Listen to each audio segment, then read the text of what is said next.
കേരളത്തിൽ നിർബന്ധിത മതപരിവർത്തനം വ്യാപകമെന്ന് വിശ്വ ഹിന്ദു പരിഷത്ത്. വിശ്വ ഹിന്ദു പരിഷത്ത് സംസ്ഥാന പ്രതിനിധി സമ്മേളനത്തിന് തലസ്ഥാനത്ത് പ്രൗഢോജ്വല തുടക്കമായി. മതപരിവർത്തനവും ഘർ വാപ്പസിയും സമ്മേളനത്തിൽ പ്രധാന അജണ്ടയാണ്. ജില്ലാ ഉപരി കാര്യകർത്താക്കന്മാർ പങ്കെടുക്കുന്ന സമ്മേളനത്തിൽ 500-ലധികം പ്രതിനിധികൾ ഭാഗമായി. ജില്ലകളിൽ നിന്നുള്ള 500-ലധികം കാര്യകർത്താക്കളാണ് വിശ്വ ഹിന്ദു പരിഷത്തിന്റെ 3 ദിവസത്തെ സംസ്ഥാന വാർഷിക ബൈഠക്കിൽ പങ്കെടുക്കുന്നത്. ഹൈന്ദവ സമൂഹം നേരിടുന്ന വെല്ലുവിളികളും പ്രതിസന്ധികളും സമ്മേളനത്തിൽ ചർച്ചയാകും. തിരുവനന്തപുരം പാപ്പനംകോട് ശ്രീരാഗം ഓഡിറ്റോറിയത്തിൽ നടക്കുന്ന സമ്മേളനം അമൃതാനന്ദമയി മഠം സ്വാമി ശിവാമൃതാനന്ദപുരി ഉദ്ഘാടനം ചെയ്തു. ഹൈന്ദവ സമൂഹം കടുത്ത വെല്ലുവിളികളിലൂടെയാണ് കടന്നുപോകുന്നതെന്ന് സമ്മേളനം വിലയിരുത്തി. കേരളത്തിലും നിർബന്ധിത മതപരിവർത്തനം ശക്തമാണ്. ഇതിനെതിരെ വിശ്വ ഹിന്ദു പരിഷത്തിന്റെ നേതൃത്വത്തിൽ ശക്തമായ പ്രതിരോധ പ്രവർത്തനങ്ങൾ നടപ്പിലാക്കുമെന്നും വിശ്വ ഹിന്ദു പരിഷത്ത് വ്യക്തമാക്കി. ഏകദേശം 70ഓളം താലൂക്കുകളിലെ വ്യാപകമായ രീതിയിലെ മതപരിവർത്തന ശ്രമങ്ങൾ നടക്കുന്നുണ്ട്.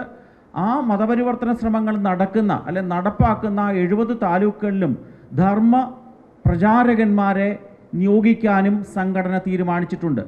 ഏത് രീതിയിലുള്ള മതപ്രചരണമാണോ നടക്കുന്നത് അതിന് കൃത്യമായ രീതിയിലുള്ള ഘർവാപ്പസിയിൽ കൂടെ തിരികെ കൊണ്ടുവരാൻ ഏത് ശ്രമവും വിശ്വ ഹിന്ദു പരിഷത്തിൻ്റെ സംസ്ഥാന ഘടകം നടപ്പാക്കും എന്നുള്ള തീരുമാനം നിങ്ങളെ അറിയിക്കാൻ ഉദ്ദേശിക്കുകയാണ്. ഛത്തീസ്ഗഡിൽ കന്യാസ്ത്രീകൾ നടത്തിയത് നിർബന്ധിത മതപരിവർത്തനം തന്നെയാണ്. കേരളത്തിൽ കന്യാസ്ത്രീകളെ അറസ്റ്റ് ചെയ്തപ്പോൾ ഇല്ലാത്ത പ്രതിഷേധമാണ് ഛത്തീസ്ഗഡ് വിഷയത്തിലെന്നും വിശ്വ ഹിന്ദു പരിഷത്ത് വിമർശിച്ചു.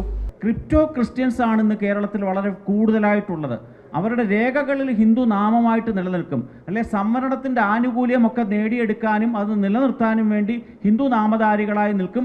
വിശ്വാസ പ്രമാണം അനുസരിച്ച് അവർ ക്രിസ്ത്യാനികളാണ്. എന്താണ് വ്യത്യാസം? മതപരിവർത്തനം നടക്കുന്നുണ്ട്. അത് നിർബന്ധിതവും പ്രലോഭനത്തിൽ കൂടിയും ഉള്ളതാണ്. പല രീതിയിലുള്ള പ്രലോഭനങ്ങൾ കൊടുത്തുകൊണ്ടാണ് മതപരിവർത്തനം നടത്തുന്നത്. രേഖകളിൽ ചിലപ്പോൾ മാറ്റമില്ലായിരിക്കും. അവർ ക്രിപ്റ്റോ ക്രിസ്ത്യൻസ് ആണ് കേരളത്തിൽ വളരെ വ്യാപകമായിട്ടുള്ളത്. കേരളത്തിൽ ദേവസ്വം ബോർഡിന്റെ അധീനതയിലുള്ള ക്ഷേത്രങ്ങളെ മോചിപ്പിക്കുവാനുള്ള ശ്രമങ്ങളും വിശ്വ ഹിന്ദു പരിഷത്ത് നടപ്പിലാക്കുമെന്നും അറിയിച്ചു. ഹൈന്ദവ സംസ്കാരത്തെ നശിപ്പിക്കാനും ഹിന്ദുവിൻ്റെ ആചാരാനുഷ്ഠാനങ്ങൾ ഇല്ലാതാക്കാനും ഈ ചില സർക്കാർ സംവിധാനങ്ങളിൽ കൂടി ചില പാർട്ടി കേന്ദ്രങ്ങൾ നടപ്പാക്കുന്നുണ്ട്. അത് തെറ്റായൊരു പ്രവണതയാണ്. അതിനും പരിഹാരമുണ്ടാകേണ്ടിയിരിക്കുന്നു.